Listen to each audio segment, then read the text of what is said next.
नमस्कार मित्रांनो, आज 19 एप्रिल 2026. मित्रांनो, अक्षय तृतीयेनिमित्त अनेक जागेवरती रामलीला,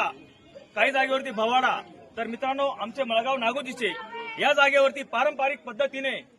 जे समाजाला जागृत करणारे, एकोपा निर्माण करणारे आणि ज्या वेळेला प्रभू श्री रामचंद्र यांच्या वेळेला जो रामायण घडला, रावण कशा पद्धतीने मारला आणि त्यामध्ये कोणकोणते ऑप्शन होते जे रामायण घडून आले, तर मित्रांनो आमच्या मळगाव नागोजीच्या या जागेवरती काही दिवसांपूर्वी बंद झालेला हा रामायण किंवा भवाडा आज आमचे मळगावचे माननीय सर्व्हिस वरिष्ठ जे आधी काम करत होते त्यामध्ये संजीव असतील, कोण कोण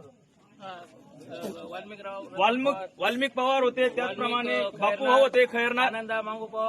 मांगू पवार असे बरेच मंडळी होते. तर मित्रांनो यांनी आत्ताचे जे नवीन पिढीचे तरुण मंडळी आहेत यांना ही भवाड्याची ऊर्जा जागृत करून दिली आणि मी सर्वांचं मळगावच्या वतीने त्यांचं स्वागत करतो आणि धन्यवादही करतो की नवीन पिढीला त्यांनी भवाडा हा पारंपरिक पद्धतीचा रामायण होता तो पुढे सुरुवात ठेवला, त्याबद्दल मी त्यांचं धन्यवाद करतो. जय जवान, जय किसान, जय महाराष्ट्र, जय शिवराय, जय स्वाभिमानी.